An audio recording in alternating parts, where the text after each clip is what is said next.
Ladies and gentlemen, can you hear me? We have our final panel, final event for the show for KetoCon 2018. Can I get a whoop whoop? And we have our stories panel. So it's going to be a lot of fun, a lot of crying, hopefully a lot of laughter, and hopefully you guys will be able to connect with the speakers as well as yourselves. So if I can have my panel come on up here and just file on in. You bet. Got it. Got it. Oh, that's slippery on the Yep. Yep. There you go. All right, so we've got 2 microphones, and we're just going to pass them around. Now, have you noticed the theme? Who's been to all the panels at this point? Okay, have you noticed the theme in the panels? There's something that they have in common, and then I'm different. Something they have in... Oh, that's what it is, right?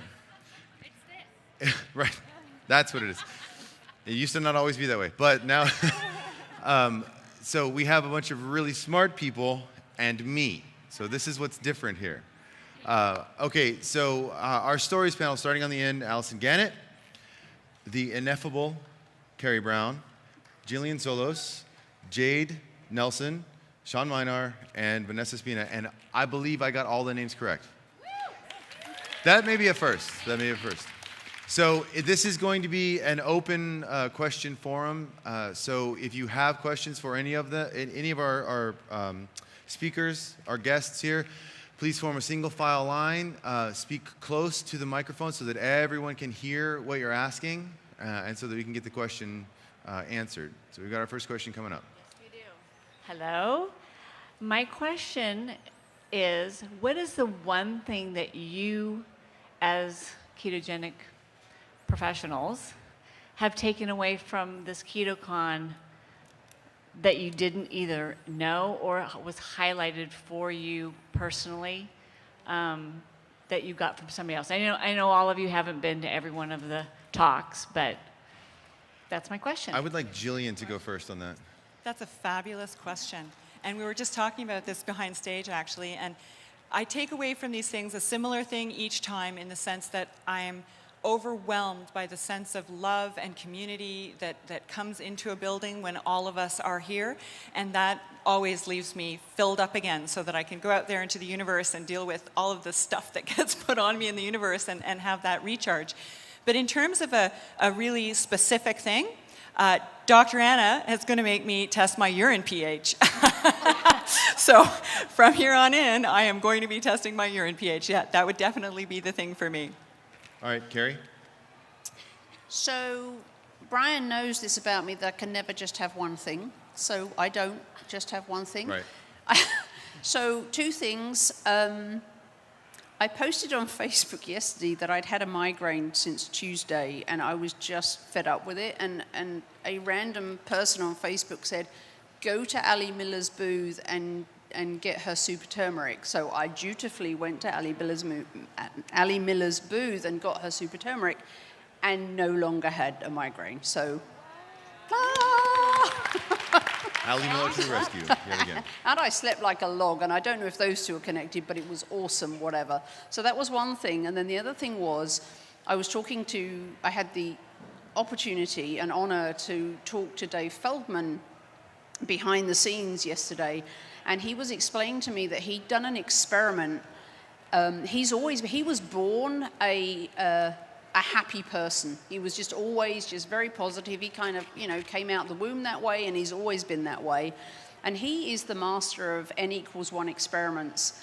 And he was sharing with me that he had recently done an experiment where he had upped his carbs to, I want to say 54%. And he said, I think it was like day 6 or 7, he fell into this massive depression, and he had the reverse experience of me. He found himself in this depression, and he had this amazing insight into what it's like to have a mental health struggle, to be depressed. And one of the things he remarked was that there was nothing he could do about it. He couldn't think himself out of it. It was just what it was. And it was the heavy carb load that had done that. And that was just so powerful to me, that somebody who does not struggle with depression had truly experienced it and now has a completely different view to what it's like to have depression. And that was a magical insight to me, that somebody had now experienced that. I mean, now of course he's back on his normal diet and that's gone away. But it was like, that was super cool to me, that somebody now has a personal experience of an enforced depression, and realizing that there was nothing they could do to change it. And that was so those are the two things that were magical for me. Awesome. Allison? We've been talking about this actually, because I was sitting next to you. One of my themes that I wanted to come into this was talking about insulin, and it just was magical to me that, don't you guys feel that everybody's been talking about insulin? Rightfully so. Which is just awesome, because I feel like it hasn't been talked about enough in the past. And then I always knew the connection between osteopenia, osteoporosis, and insulin, but it was interesting to hear the biochemical reaction that was going on behind it. I thought that was fascinating. Okay. Jade? Well, I'll be honest, I didn't attend many because I was so stressed out. But the one thing I can take away from this whole experience and being here at this conference is the community. It's one thing I believe very big in, and connection with people one-on-one as humans and not just social media. So having that here has been one of the greatest things. It has made doing this the best part. Plus, I love Vanessa's little slide. What was that thing called again? Keto fatigue. I took that away, and I'm almost like, I got to steal that slide. We both said the same thing at the same time. Yeah. That goes into our presentation. Sean?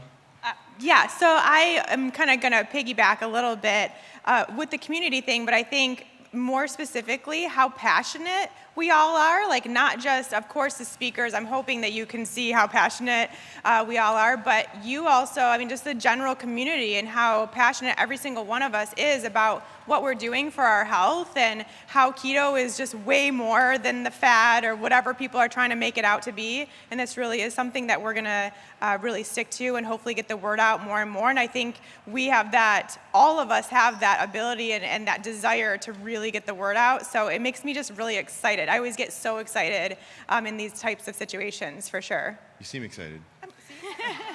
Vanessa? This was one that I had heard of before, but was reinforced, and it was Dr. John Lemansky.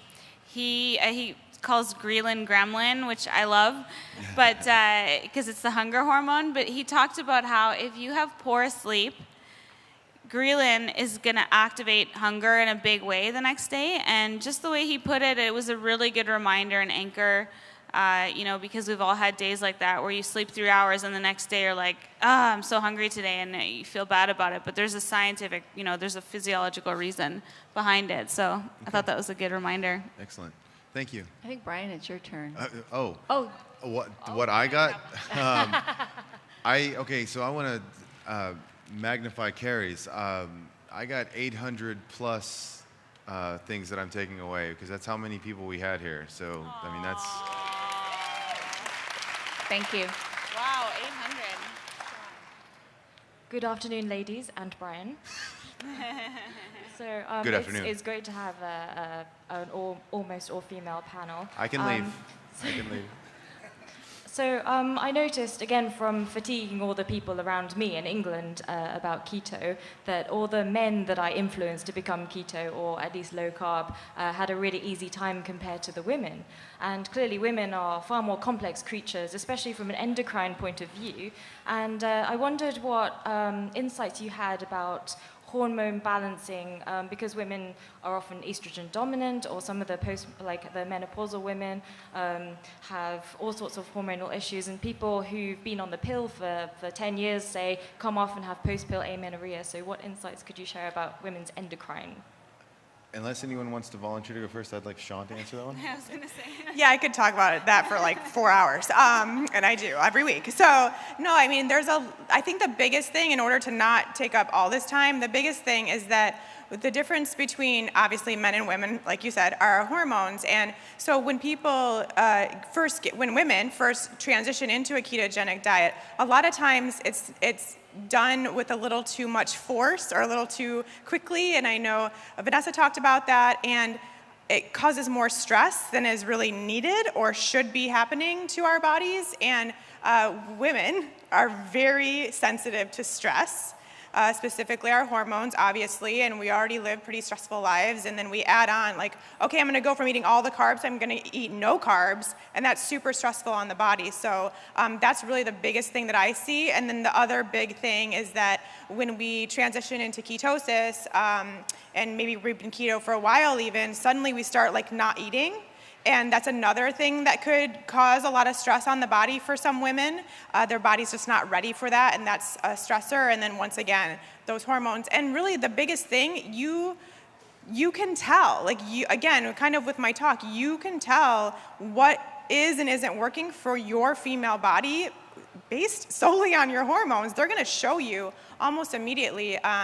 And so if you've come into keto with some sort of imbalance already, a lot of times it's gonna even show its face further or maybe give you some symptoms you didn't even know you had. So you can use all of that to determine, kind of if it is or isn't working for you, if you need to take it slower, add more fat or add more food, add more protein, all that stuff. That was my really quick answer that it could have taken a lot longer. That was great. Does anyone want to add anything to that? Yes, Jillian. Estrogen dominant, right here, mermaid body. And I wanted to say, Vanessa, you had a slide that spoke to you coming to keto for weight loss, and you had the sort of neurological side effects. I came to it the other way around. I came to keto trying to stop seizures, and I ended up losing 90 pounds and no longer having fibromyalgia and no longer dealing with medication for arthritis and feeling better than I have in my 20s. And thank you, I can deadlift 225 pounds now. What? Which is awesome. But as a woman, I, of course, was looking at all the keto boards too and seeing all the guys dropping 100 pounds in 6 months. That just did not happen for me. I lost about 50 pounds in my first year and then 40 pounds in my second year. And I was also doing DEXA scans all the time, so I could see exactly what was happening to my mass and to my body composition.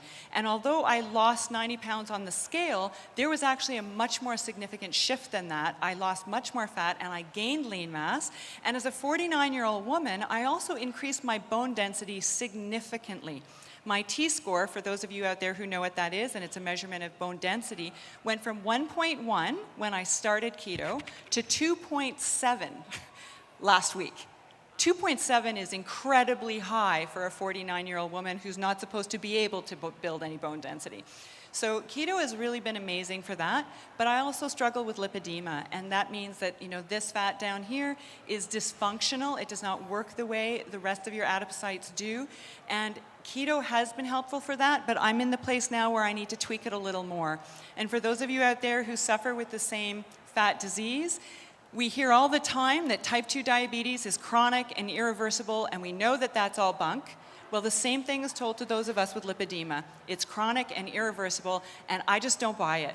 I think that we just don't understand it enough. So I put a challenge out there to all of you. Find me on social media. If you know something I don't know, which is very likely, please send that information to me, and together we can work it out, because I would really like to help that, in that community. And keto is a great place to start, but we've got hormones that are challenging, and we have to figure that piece out too. It's not as easy as it is for you guys. Allison, did you want to? Sure. So because I deal with preventing cancer and conquering cancer with my clients, a lot of people come back with their genetics that show that they are absorbing estrogen like a sponge. So a lot of my clients have hormone issues or hormonally driven cancers. And one of the biggest problems I see with my male clients versus my female clients is I tell my male clients, you put 3 pans on the stove, you put the equivalent of a stick of butter in each pan, you cook the protein in one pan, the vegetable in the other pan, and maybe you make this salad in the other pan. So the thought of putting 1 stick of butter equivalent in each one of those dishes for men is like, hell yeah. The women are like, you know, I grew up, I think you were saying the analogy of the spray bottle with the lettuce leaf. You know, you're only allowed to get a mist of fat. And the hardest part for me personally was making that jump towards fat being my friend. And then with all our hormones being made out of fat, and then the magic happening when insulin gets below 3, that is when our old fat cells can open and it become brown fat cells instead of white fat cells. When that exchange happens, that's when all the hormones that we've stored throughout our life come out of those fat cells. I see a lot of women quit at about 6 months when that happens because they feel terrible. So a lot of people are running around saying, keto's awesome, keto's awesome. If you have a hormone imbalance, it takes a while for the insulin to come down. When the insulin comes down, then the hormones start coming out of the body, and then a lot of weird smells, weird rashes, the keto fatigue can happen. So don't be afraid of that if that happens down the line, because it just means that something really good and transformational is about to happen, and there's a really bright, happy light on the other side. Anyone have anything else to add to that? Yeah, that was very great answers. Okay, thank you. Next question, please. Well, I have a statement and a question. So the statement is that since this conference, I'm coming out of the keto closet in my real world. Very nice. I tell people, oh, I just don't eat grains. Oh, I just don't eat sugar. And they're like, okay. But if I say keto, they're like, and I'm proud now to be a keto person. And I'm going to share the word. So, and I want to ask you in terms of being in this influencers the last year or 2, 3, however long you've done this, how has the world changed? I mean, have more people come to your YouTube sites? Have you had more? Is it really, really booming, or is it slowly growing? It's really, really booming. Okay, Vanessa? I think of it as like a tidal wave, that we're just in the very, very, very early, time of it. It's going to be so massive, but it just keeps going up and up and accelerating. And I think we haven't seen anything yet. Yeah. Carrie? Yes.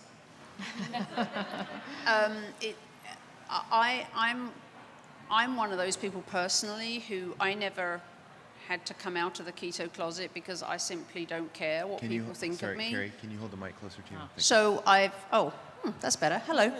I don't care what people think of me, so I've always said, well, I'm keto, and if nobody's ever kind of attacked me for being that or tell me that's bad or whatever, I just don't care. But I find an increasing number of people who I know personally are now coming to me and saying, okay, how do I do this? Or so it is growing and growing and growing, and it's awesome. And my hope is that we can just help as many people as possible to understand how healing keto is for so many different things. So I think, as Vanessa said, we're just getting started, and it's going to be massive. Yeah. Jade? Right before I stepped on stage, Brian hugged me, and I said, this is the beginning. And I really believe right now that we're at the beginning of what keto can be for mainstream and everything. And in relation for what I do with neurological conditions and epilepsy, it's just coming into the limelight, and I think it's going to allow people to step out of the epilepsy closet and come into a world, because I keep going to different events and speaking at places, and people want to know more, and people want to know more. So in another year, who knows what it's going to be like, right? Jillian? I think you just said it there, babe. People want to know. People want to know. We don't want to be ignorant anymore. We know that there's another option. And it distresses me that the option has to be generated from a grassroots level. But that's what this is, guys. That's what KetoCon is. It is grassroots level. It is people taking back control of their health and identifying the fact that food is medicine. Bottom line, food is medicine. We have to stop poisoning ourselves and start feeding ourselves. And in doing so, we are going to see so many great things come ahead. And we have the ability to go to our physicians. We have the ability to influence our colleagues by saying, you know what? I'm on keto. You know what? This is why. You want some information? Go see Ketovangelist. These are the kinds of things that are going to make the difference to the future. But if we stay in the closet, we don't help anybody. And if we're fractious with our doctors, we don't help anybody. If we take them one or two carefully chosen research articles and say, hey, you might want to get on this train with me, then not only are they going to help us in our journey, they're going to help everyone who comes behind us. So we are the ones making the change right now. And that is a beautiful thing, ladies and gents. That's a beautiful thing. Can I just, I know I'm not, can I answer as well? Please. All right, so over the past 5 years or so, I've noticed a specific trajectory. I was talking to some people out there yesterday, and I'm anticipating that the wave will break in about 10 years. And people might think that's a long time, but it's not a long time. Because we're talking about having to fundamentally change how people perceive their food, right? How they fundamentally fuel themselves. And the way that happens, as Jillian said, is by each and every one of you individual people going home and being happy. I'm not kidding. When you go home and you live your life and you are happy being the person that you are, living the purpose that you know you're living, you are going to attract people around you. And they are going to say, why does my life suck? Why does your life not suck? And thus the conversation shall begin. All right. So just go be happy. That's how we're going to break this. That's it. That's all there is to it. Thank you, Brian. Yes, please. So basically, I want you all to go out there and be the change you want to see in the world. Yay. Thank you. Okay, I'm in a cooking group where a bunch of ladies change houses every month and host a meal. Hold on. They don't change houses, right? They Right. Okay. We take turns hosting. Because that's extreme, and I'm interested in that. How about this? We take turns hosting a meal at our house. Got it. Last month we did Rachel Ray, and there were 7 pasta dishes, and I about went, oh, facepalm, right? So I want to host a meal at my house. So I want to hear from you. If you were to do that, what would be your favorite keto meal to serve that could convince some carb addicts that keto is a wonderful, delicious way to eat? All right, so before Carrie answers this. I know yours is all meat. I know Well, yours okay, is all hold meat. on. I want to say 2 things, and I hope I don't throw water on this. I don't mean to. You can't, first of all, convince them. That's not your job. But I can give them a hint. But, right, you can show them how glorious it is. Carrie Brown's cookbooks. But I have all the... always beef. It's Okay. always beef. Now these are ladies. These are ladies that like comfort food, you know. Small beef. Beef with a hug. I mean, it's fine. All right, so who wants to go first? Carrie, go first. Yeah. Mine's easy. I would just have a keto ice cream buffet, like 20 different flavors of my ice cream, and that will be it. Dinner. I'm going to give you my favorite recipe. Well, I have many, but I really love trying to get more fish into my diet. And so I will choose a white fish usually, and I will put a quarter of a cup of mayo, quarter of a cup of butter, quarter of a cup of Parmesan cheese, bake it for 5 minutes with some MCT oil, take it out of the oven, cover it in that cheesy mayo, buttery mixture, and then shove it back in the oven for another 10 minutes. Amazing. Serve it with asparagus. It'll be a knockout. First off, don't tell them it's keto. Wait till the very end. I would make, so these are the two things I make, and people love it, and I don't tell them what it is. It's the bacon cheeseburger casserole by Rolled Me, and their coleslaw. And then I would make either jalapeno wrapped bacon or asparagus and then I would make Carrie's the caffeination station, right? Is that the one? Yeah, I would make that for dessert. Don't tell them it's keto, just go, we're eating a healthy meal. And then when they're all done. Well, you're good. I'm good? Okay. When you're all done, you go, that was all keto. Just like that. And then you have to smile diabolically. And test their blood sugar before and after, just for. Yeah. And even better. And then eat Rachel Ray and see what their blood sugar is like 3 days later. Yeah, really. Welcome to dinner. I'd like to prick your finger, right? So one of my favorites for my family, well, they love all my food. I don't cook separately for the rest of my family. It's just delicious. And that's what you have to think of keto is yummy. That's the French paradox with all the fat. So one of my favorite is fried chicken. And what I do is I dip the chicken in an egg batter. And then I pulverize Epic pork rinds, the salt and pepper flavor. Roll the chicken in the pork rinds, and then I deep fry it in some type of keto fat. Makes the best fried chicken ever. And then do some kind of fun thing like a cauliflower mashed potato, but put like 4 sticks of butter in there. Mm-hmm. And they'll be like, wow, this is cauliflower? Make a really good salad dressing. Make a fun dipping sauce, like a chimichurri dipping sauce. Make a spicy keto mayonnaise. And then I always do my mocha lava death life by chocolate cake for dessert and my dairy-free ice cream. And then they're all like, amazing.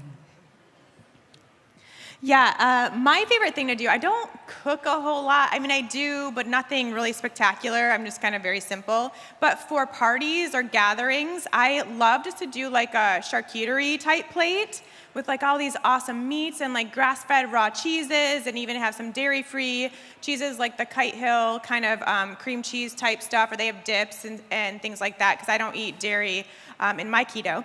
So just that kind of thing. You can even do some like seed crackers if that's something, and some nuts, and just have all this kind of snack type stuff. So people love that. It's super fun to eat that kind of snack type thing. Obviously, they don't know or care that it's keto necessarily, but you can tell them that later. And then I would do, like for dessert, just do some coconut cream, like whipped up with some berries or something. Again, it's something that's so simple that people would potentially take home and continue doing for themselves, that they don't realize they probably would eat that regardless, and it's keto no matter what. And I'm super interested because thinking about having Rachel Ray all pasta, can you imagine how bad they felt after that meal? And then now they have this same kind of situation, but it's all keto-friendly stuff. And they probably feel amazing afterwards, like no digestive issues. They don't feel like they have to go home and immediately go to bed, that kind of stuff. So I think that'd be a really fun experiment. Just for the record, you had me at meat. I know, right? Meat. Go ahead, Vanessa. I know there's some foods that are specifically like conversion foods because I've used them to convert people, despite what you say.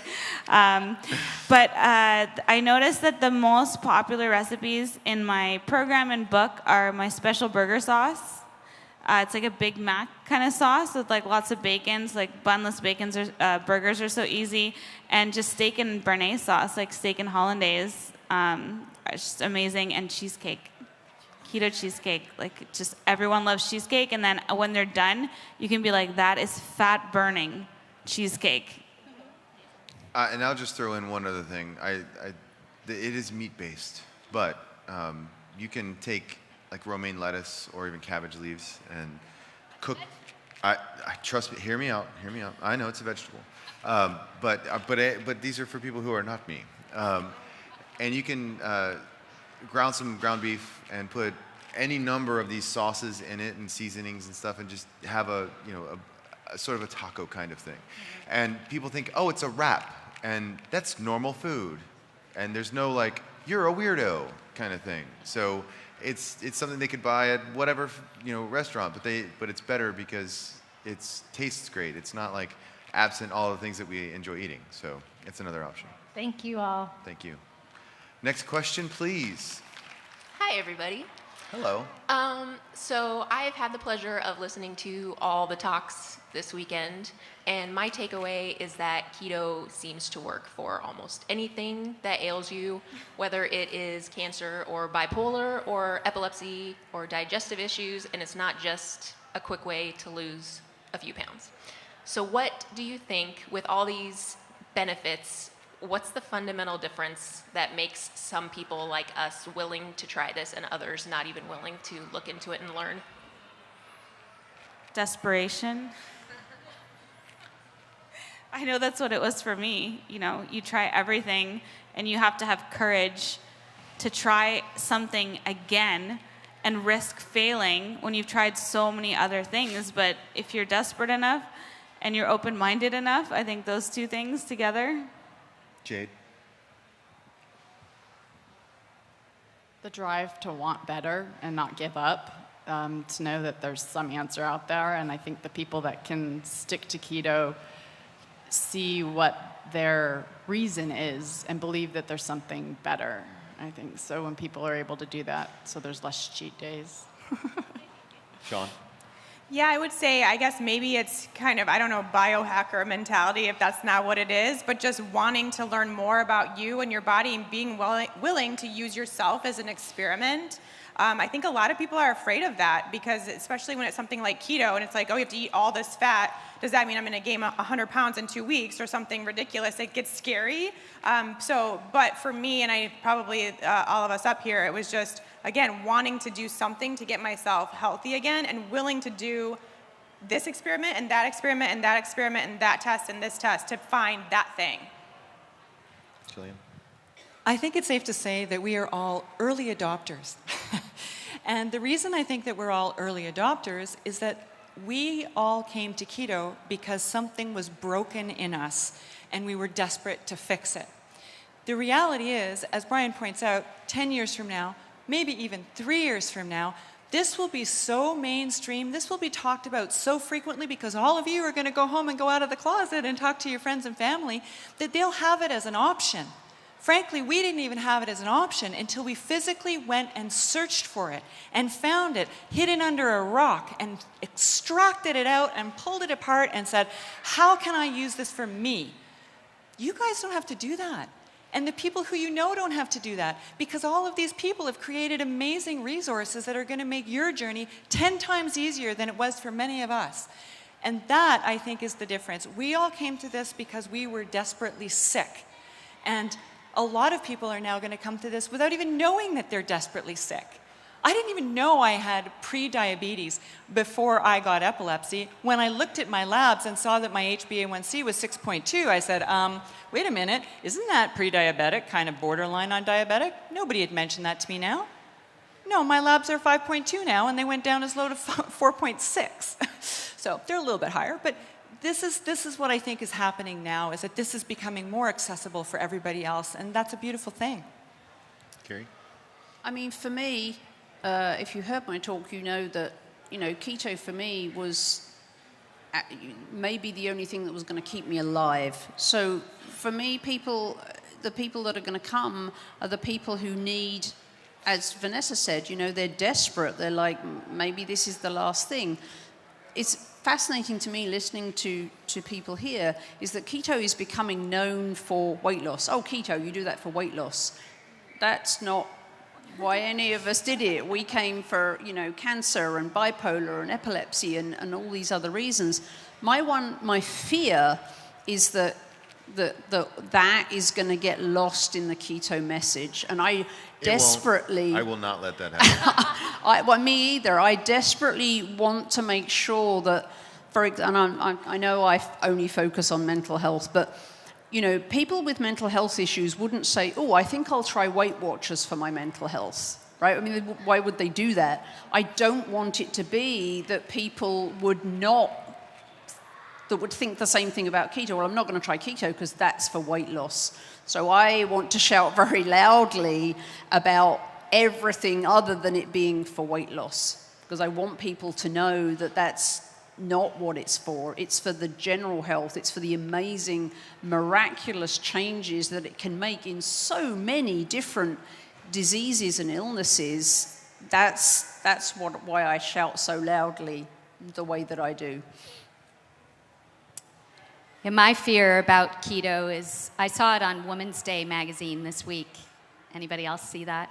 Yeah. And did anybody flip to the recipes? And I was thinking of how many people couldn't do those recipes for keto, that it's going to become keto one size fits all, and we're not all made the same, and we've talked about that a lot over the past few weeks, but we need to spread the word on how do you find out if you have the genetics to process dairy or not. Can you do caffeine or not? Can you do meat or not? Can you do plants or not? All that. But I think the motivation part, it's interesting when I talk to my clients, I kind of feel like in the first 15 minutes, if they have it, like that thing that you're talking about, I think everybody I've talked to in this room has that thing. And I don't know if I can put my finger on it. It's like a quest to question authority, I think, in a lot of ways. My doctor told me I had to have surgery, chemo, and radiation, and that's the only way I would have any success. And then luckily, my keto doctor said, ask them what success means. Do you know what success means in the cancer world? That you live one day past your planned expiration date. I was given 6.8 months to live. So if I did surgery, chemo, and radiation, I would live 6 months, 6 months, 8 days, and, +1.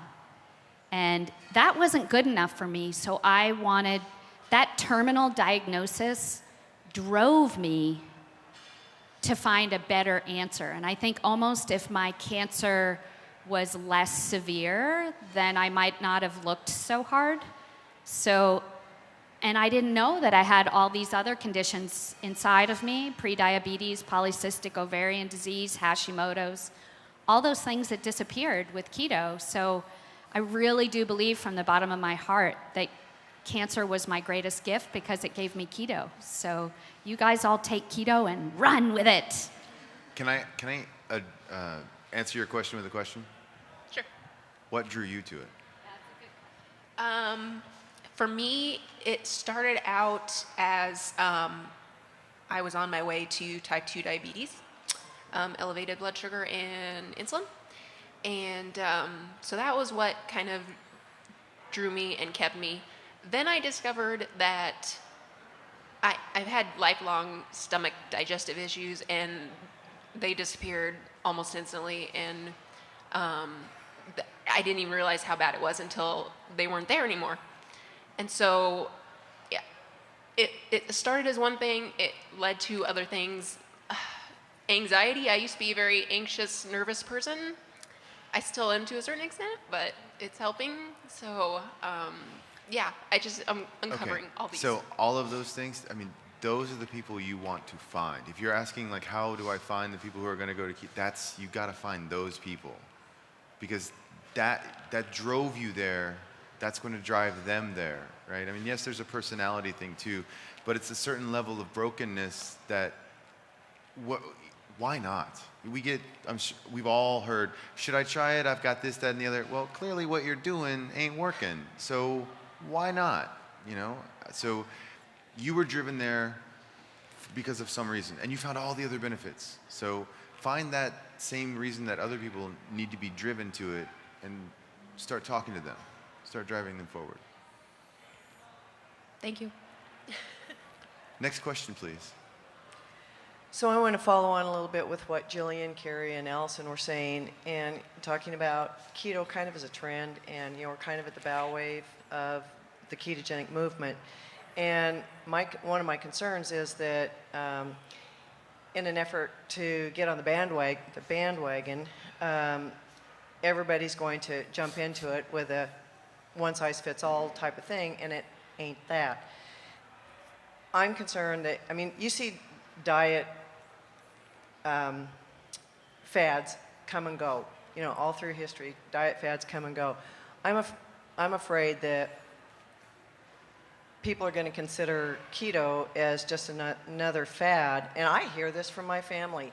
Oh, that's just another fad. You're jumping on another bandwagon, yada, yada, yada. And they don't understand what keto's all about and how it's helping me. But I'm afraid that there are going to be a lot of people out there that are going to feel the same way, and keto may end up, they're going to try and bring it down. I don't want to see keto go away. But one of the issues is that keto flies in the face of the medical and pharmaceutical communities, because if we're fixing our own health, they ain't making money. So I feel it's incumbent upon me to help educate my doctor. My doctor is pro-low carb, but when I had my labs done, I had to go in and research my labs myself and go to my doctor and say, lay each one of my labs down and say, okay, here's this, I'm concerned about this, what are we going to do about it? Well, I don't know. And I said, okay, fine, I'm doing keto. And so I've been trying to help educate my doctor, but our medical schools aren't doing that. So how do we get this message out to the medical community, to the pharmaceutical community, to the dietetic community, nutritionists, etc.? Can I take a swing at this first? And then I promise I'll shut up on this one. Well, I may break my promise. I'm a guy. I'm a guy. What am I? If you put your doctor out of business because they no longer need you, then I'm sure that doctor will find another job in some other thing. Like, don't worry about them. They'll be fine. They're smart enough to be a doctor. They can do other stuff. Don't even sweat that. How do you educate the medical community? You go in and you say, this is what I do, take a look at my labs, and they go, it shouldn't be that way. And you go, right? Yeah, I know, right? And then you say, if you are intellectually honest and you care about your patients, what are you going to do about it? If you want the medical community to stop and take notice, make them stop and take notice. You say to your doctor, this is what's going on. I've told you what I'm eating, and this is what the results are. What are you going to do about it? And if they don't care, they don't care. Find another doctor. But if they're being intellectually honest, they actually care about helping people, they will have to stop and take notice. I know of no rigorous, intellectually honest physician who would stop and say, nah, I'm not even going to think about it. They're going to be interested. They're going to be intrigued. So just, again, be keto, be happy, and let the world follow along, is all I'm saying. I'll let it over. Who wants to go first? Allison wants to go first. I've had a lot of trouble with doctors, both for myself and my clients. And it wasn't until I learned that the American Medical Association is funded by Big Pharma. So when they go to medical school, they're getting trained with that mantra, and then they get their certificate and they sign for that. If my doctor, my oncologist, mentions anything besides surgery, chemo, radiation, or a clinical trial, he will lose his license. And so he refuses to talk keto with me in the doctor's office. But now I understand why. And I actually am not doing like what you said, Brian, trying to convince him about keto. He runs my labs. I don't say anything about keto. Right. It's okay. I have a whole team of lovely doctors that help me. I have an open-minded neurologist that believes in keto, so I can talk to him about keto because he's an epileptologist. And so he's allowed to talk about keto because epilepsy is a known and accepted use to use keto. Even though he can't talk about keto for cancer, he's allowed to have that discussion with me. Now, my GP may or may not want to talk about keto, but if people can go to integrativemedicine.com, does anybody know? Yeah. And then what is the other one? Functionalmedicine.com. Then you put in your zip code, and then it gives you a list of practitioners in your area, and then this is my trick. You call them up, and you say, hey, do you do 23andMe SNP analysis for methylation and DNA? And do you do blood chemistry diagnosis? And if the person goes, huh? You hang up. And then you keep calling that whole list in your area, and then all of a sudden you'll get someone who will be like, yes, that's what we do. Add that person to your team. You don't necessarily need to subtract your other specialists. Now, rheumatologists, I have a bigger problem with. They're hard to find good ones. But you can keep your specialist and your acupuncturist and your masseuse and your functional doctor and your epileptologist and your oncologist and your brain surgeon. For me, I have 20 people on my team, and each of them does a job. And it's okay. I have to agree with that. I think that's really important. And I'm going to give you a very abridged version of a pretty personal story for me. I have a young daughter. She's 17 now, almost 17. When she was 14, she became very, very depressed. And she was put on Zoloft. And 2 weeks later, she was in hospital with suicidal ideation. And my heart was broken. And I got her labs back, and there were a bunch of things that weren't looking right to me. But everybody in the hospital said, oh, no, that's normal. And I said, but it's not normal. And they said, oh, no, that's fine. It's got nothing to do with her mental health. Go take it up with your family doctor. Long story later, having come to see Carrie here last year, I learned about MTHFR. And if you don't know what that is, write it down and look it up. It's important. And my daughter turned out to be a homozygous mutant for this particular gene mutation, which is why she had such a pronounced response to the SSRI that she was put on. I then took that information to her psychiatrist and said, hey, look at this. It's all over the literature. What's MTHFR, said the psychiatrist. I don't believe you. Well, 2 months later, he decided to enter her into a trial, do a whole bunch more genetic analysis, and he called me up and said, oh my God, she has not even got one. She got one drug on her green list. Everything else was on the red list. And I said, duh. And you might want to look into this whole MTHFR thing. But we work together, and now he's the one telling my daughter, you know what, you need to take methylated B vitamins. He didn't know what that was a year and a half ago. So it takes time, and you can bring people on side. And sometimes, you know, as you've pointed out, it's not fair to bring them on side because it exposes them too much. So you really have to do the research and look around and find the person who's going to be good for you. But you are your own best advocate every single day of the year.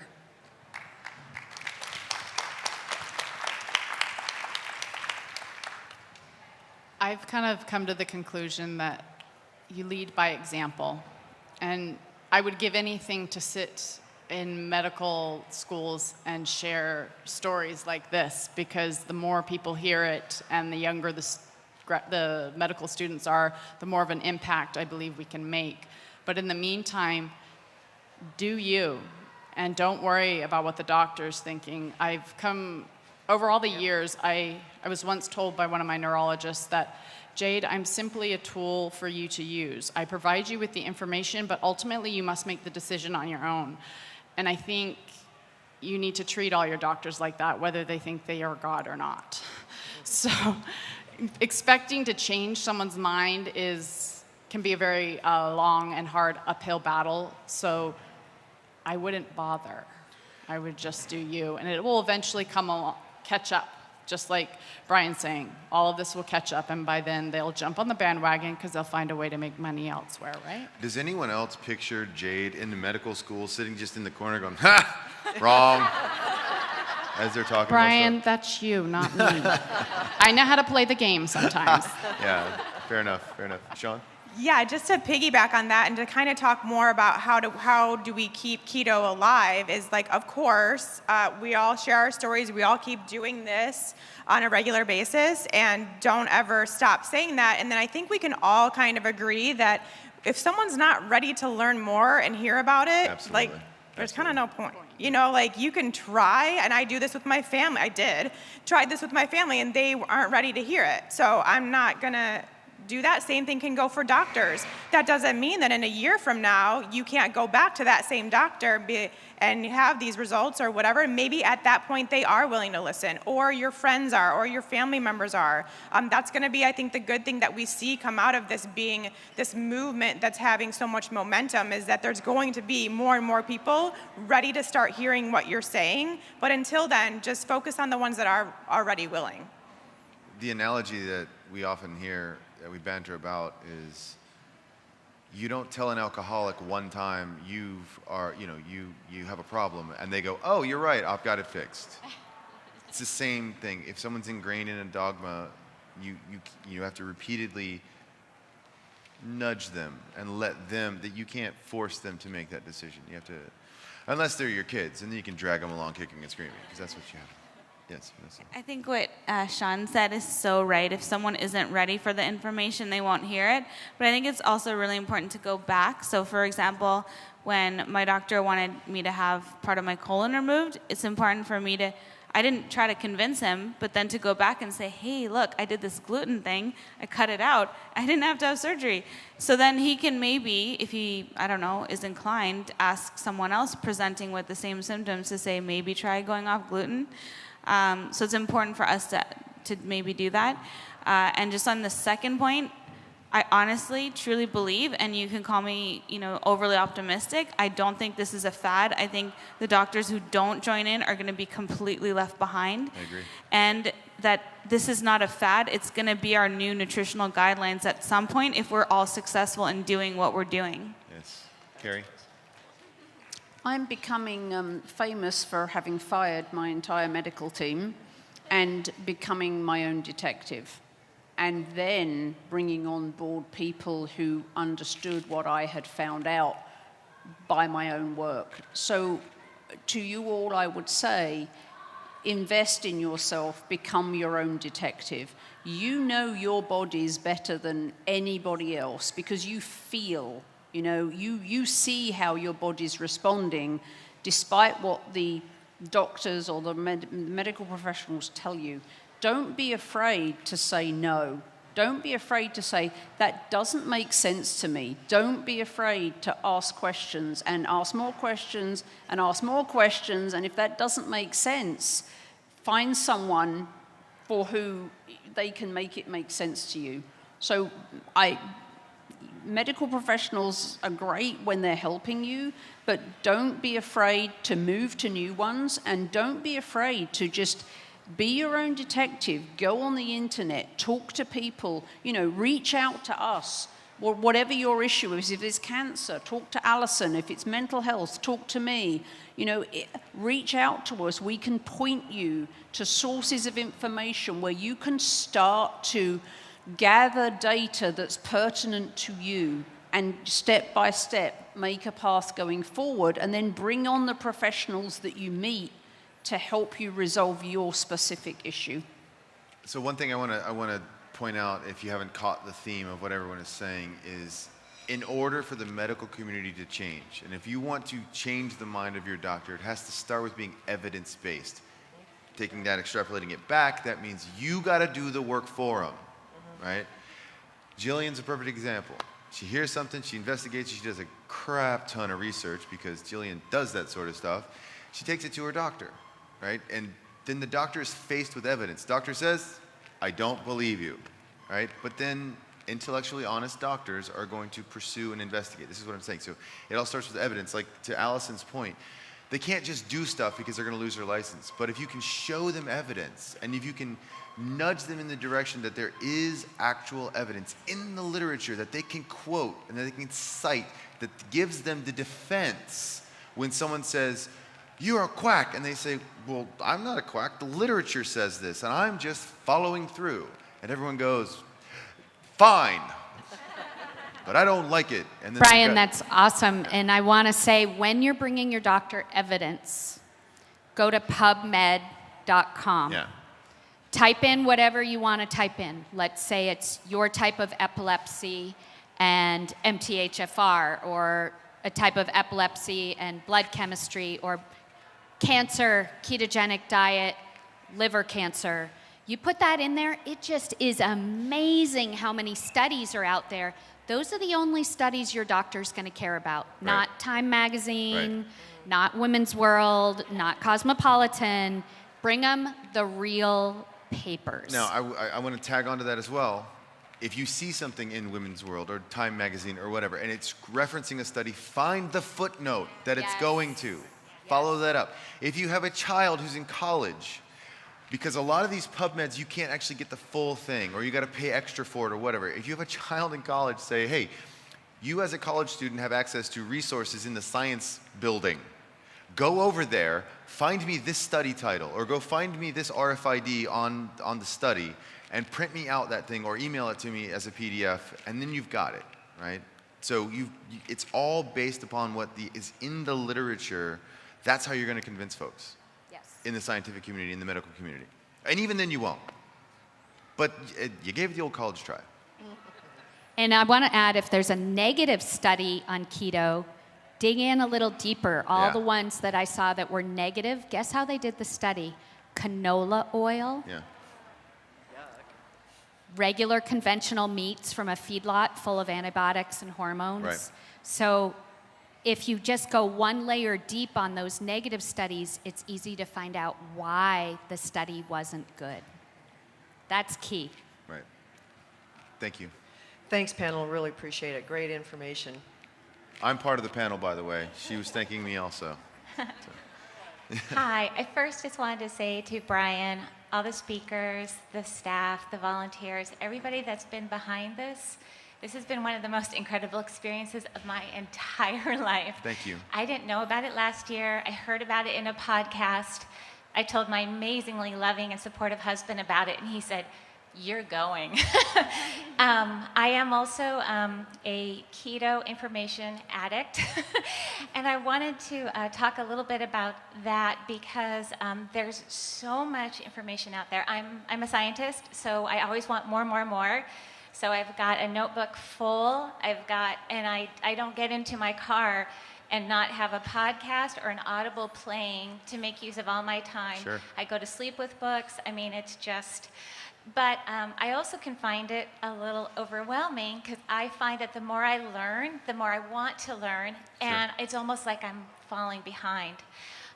This became more real to me in a new way with my daughter, who's 16, and started experiencing depression and suicidal thoughts. And Carrie's, yes, and I know, and then I heard about you with your 17-year-old, and we haven't gone the meds route yet, but we're definitely doing we're definitely doing the MTH FR as soon as I get home.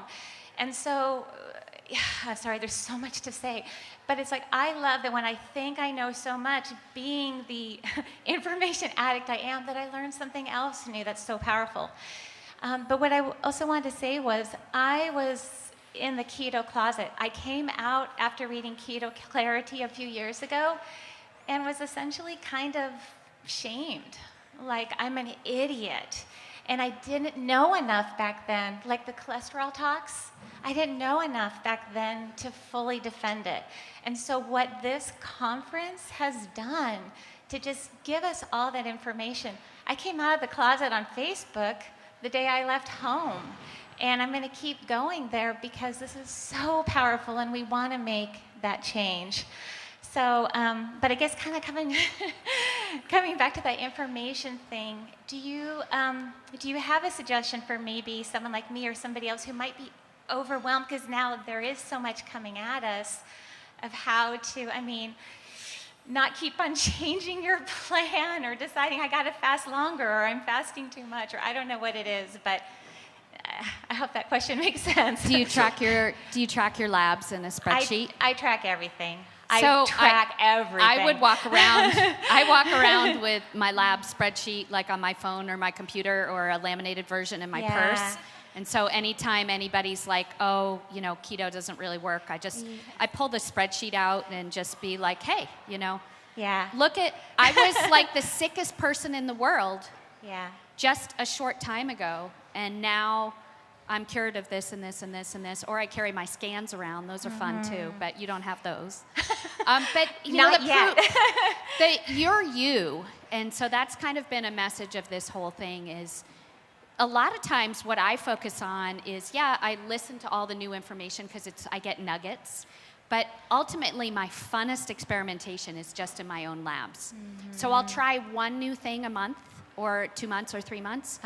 Like I'm playing right now around with different types of fasting and how it affects my labs.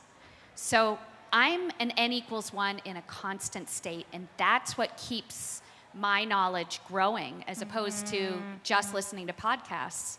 because I learned so much about my body or people who have genetics similar to mine by doing that experimentation. And I find it fascinating. I just love it. Absolutely. Carrie? Okay. All right. Jillian? I think it's important to understand that when you are being shamed by people, you are essentially being shamed by people who are not yet ready to hear the truth, or who are in a state of denial themselves about their own health, and who really just aren't yet ready to get on that same path. So try really hard not to let that hurt you. Let it bounce off. You're a teacher right now. That's what you're doing. So just look at it as, you're in the leading the horse to water phase. That's what you're doing. You're not interested in making anyone drink. You're merely showing them where the oasis is in the desert. That's really what you're doing. So in terms of focusing, I was really blessed in my journey because no one knew a damn thing. 4 years ago, no one, and I'm from Ottawa, Canada, nation's capital, couldn't find a damn person to help me work. But I called Eric Kossoff at Johns Hopkins, and he gave me the lens through which to focus my journey. He put me in touch with the Charlie Foundation, and then everything kind of went from there. So my lens was narrow to begin with, and then I went right down the rabbit hole. And it's a deep rabbit hole, so I get that. But figure out what your goal is. You have a goal, a primary goal, whether that is your daughter's mental health or your physical mitochondrial health, whatever that primary goal is, and work on that. And I think it's really important to do the lab work, to actually, to see the tangible evidence in front of you. And once you've got that goal managed, move to the side. Look peripherally. See what your next step is going to be. And by then, if you focus on that one goal, I bet you dollars to donuts, had to say it, that you will actually have almost all of your issues resolved by then, and then it'll just be a matter of fine-tuning. Yeah, thank you. Thank you. Jade? So really quick, to understand your question, are you saying you feel overwhelmed with all the information that's coming out all the time? Yeah, I think because as I take new things in, I try to find what's the best plan for me moving forward. Okay. I mean, and I have had inflammation issues that I was able to combat with keto, which were huge. One after major shoulder surgery and still in significant pain. 8 months later, knee. So that was kind of the first thing that I tackled and such. But the next one is just really getting my body composition to a more healthy level. And so that's the next big one for me. And for my daughter, the mental health issue. Well, there it is. Those are your things to focus on right there. Basically, it's always going to change. And that's the thing I tell people all the time. What works when you start won't work 6 months from now, won't work from a year from now. Something else will come up. Your hormones will be involved. You'll hit menopause. You'll have stress. You'll realize you're stalling in weight if it's weight loss issues, and you're going to make changes. But when you do that, pick one thing at a time, just like they said, and take it slow and give it time to do what you want, instead of feeling like, oh my gosh, there's all this information out and I want to do all of this. Because if you do that, you're going to get stressed, you're going to get overwhelmed, and you're not going to get the results you want. Thank Sean? you. I used to be in that camp too, where it was like all the podcasts, all the books, how much could I possibly learn in the shortest amount of time possible? Because it's so exciting and it's so great and you're learning so much good stuff.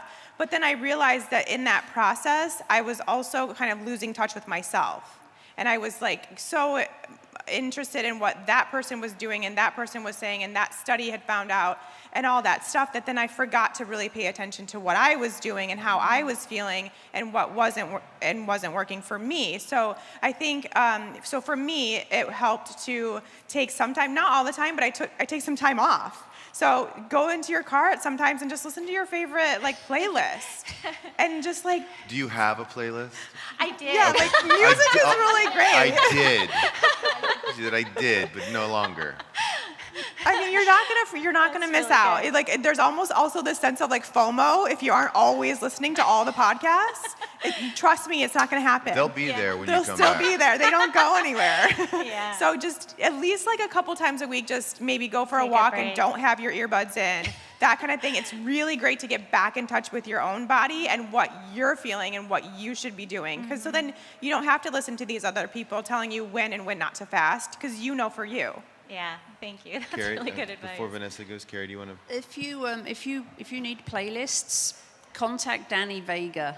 Danny Vega is the playlist king. He will Okay, give I you totally playlists, the will. best playlists ever. Okay. But two things.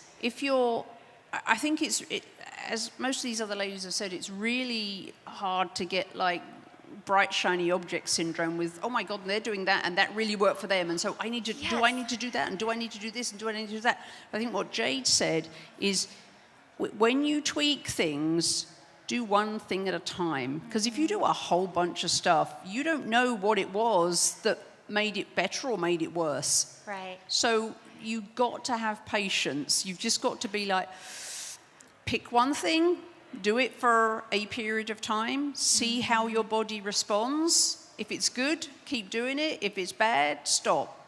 Then try the next thing, right? That, for me, is reduce the variables. Yes. You actually, although it sounds like that will take you longer, in the long run, that will get you to your goal faster than doing 4 things at once and then being a bit lost as to what was it that actually made the difference for me, or what was it that like stopped me sleeping, and then, so it actually takes longer if you do it that way. And on your point about having to justify why you do what you do in terms of diet to people around you, I mean, my response would be like, hey, I've been alive for 2.5 years. I'm going to keep doing it, right? But that's my specific issue. But for, a generic answer is, when someone attacks you, it's just like, all the time I keep feeling better and better and better. I'm going to keep on doing this. Yeah. And move on. Yeah. Because nobody can argue with that. Yeah, I so agree. And that was a big shift for me this time around, because when I first did it, it was for the inflammation and the pain. And that's what I just told people. It's like I had other reasons, but that was an easy one for people.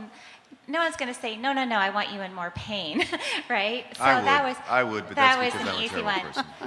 With my doctor 3 weeks ago, did the DEXA scan for the first time, did the blood work. She cringed at the cholesterol. I didn't. I have actually really high HDL cholesterol. And I knew that was just going to be a process. And I'm armed with more information coming back to her for our next appointment. So that part is getting better. And I love the take-home message that we need to train these medical professionals as well through watching us and being our own happy success story. Right. Vanessa, do you want to? I just love to tell people I just eat real food. And I don't eat sugar, and I don't eat processed refined food. I eat single ingredient whole foods. And how can anyone argue with that? I mean, it's just real food. Yeah. It's Yeah, and not if they- this weird woo-woo thing. If they tell you that sugar is food, tell them that that's a lie. It's poison. It's not food. It is. So all Hey, these are. I just had. ahead. Have you heard of the genetic test nutritiongenome.com? No.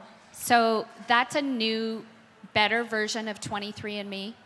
Okay. So it's going to test almost 3 times the amount of genetic tendencies for your daughter, because MTHFR is just one of many that is involved with mental health. So I wanted to add. Can you say it again so that people can hear what you're? It's nutritiongenome.com. Okay. You want to get the saliva kit and the reports. So that's problem solved number 1 for daughter. And then for you, I would just monitor 2 things: cortisol and insulin. Yeah.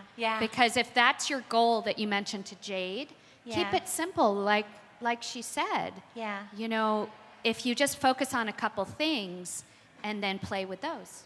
What's the best way to monitor those 2? It's blood tests monthly. Yeah. So just have the doctor have the running order every month. Okay. Yes. Yeah. Okay. Thank you. Thank you so much. Last question. All right, so I just want to say one thing before I ask my question. For all of you guys who are feeling like a little shameful or whatever of revealing their keto, anytime I tell someone I eat high-fat, low-carb, I feel rebellious. I feel like a badass for going against social norms. See, and yeah. I think You that's are the my attitude people. You are people my need to people, have. yes, I absolutely. love being like, watch me. Yeah. Want to bet? Anyways, that's the attitude.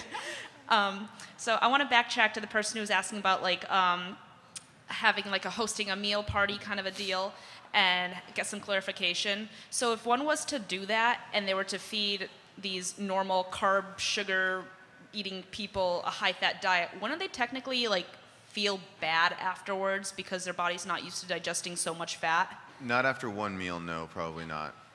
Okay. No, And I doubtful. Now, that's assuming there's no, I'm just stepping all over you, I'm sorry. That's assuming there's no digestive or metabolic problem. You know, assuming they're normal folks who can digest normal food, food normally, not after one meal. And even if they did have some sort of gastric distress, you know, run to the bathroom, whatever, at this point, that would be normal for them anyway. because I feel like they would feel maybe like not full of energy or whatever. They'd feel like kind of down because their body's like, where's the glucose? I find the opposite. Yeah, it's for a one-time meal, I wasn't sure. Just craving fat, like they haven't had fat for like... Oh, no, sorry. Can you get a microphone? So. I just find like my sister, how many people have teenage kids that eat every 5 minutes? She said, you can't change my son. She was at my house for 48 hours. By the end of the second day, I had fed them so much fat that they were out playing and they forgot it was dinner time. And I was like, do you realize it's been 6 hours since your son ate? She was like, no. Right. But they're happy. I find that people are, all the kids and, you know, they're sitting there eating all their fat. It's almost like, I watch my brother who's on a low-fat diet because of his wife. And It always is. It always is. And my brother, when I make a meal, I find him in the kitchen like this, like shoveling whatever I made because I Don't think look at me. There's something in our body that wants that fat, that needs that fat, that's telling us to eat that fat, and we're not allowing our bodies to have it. Right.